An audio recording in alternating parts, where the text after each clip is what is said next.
Hey guys, I'm Alan Butler, Butler Contracting. We're doing simple better. Do you share a fence with your neighbor?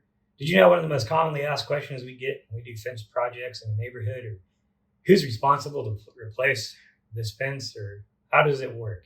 That's a great question. And today we're going to dig in, figure it all out.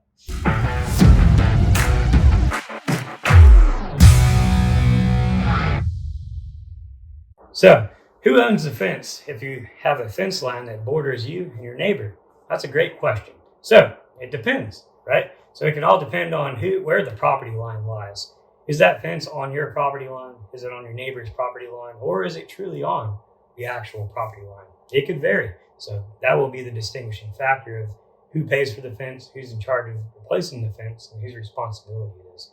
Now, under Texas law, the owner's responsibility is their responsibility if it's on their property solely. That's what the Texas law states. Now, if it's a shared fence on an actual property line, you would both have some cost sharing involved in that situation. So the biggest way to know these things are really about surveying the property and knowing where those property pins or markers might be. So you may or may not know those things if you recently bought a home and you had a survey. They'll usually come mark the corner pins of the property so you know where they're at. Some areas you may not know where they are. So there's a couple ways to do that. I'll share with you. First thing to do would be you could do it yourself. Go out there, start looking around, see if you can find those markers or find those pins.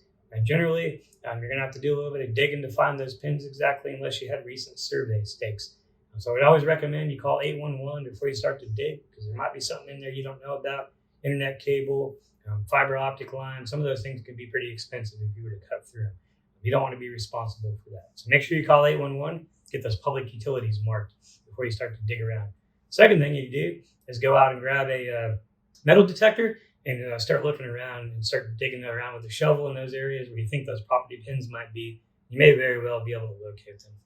If you have trouble or it just sounds like that's not your cup of tea to go out there and dig around in the yard and find property pins, you get a hold of a local survey company. They'd be happy to come out and mark those pins, and then you know it's exactly where they're supposed to be. There's no neighborly disputes about whose property pins where and whose it is. So those are a couple of tips on that part of it.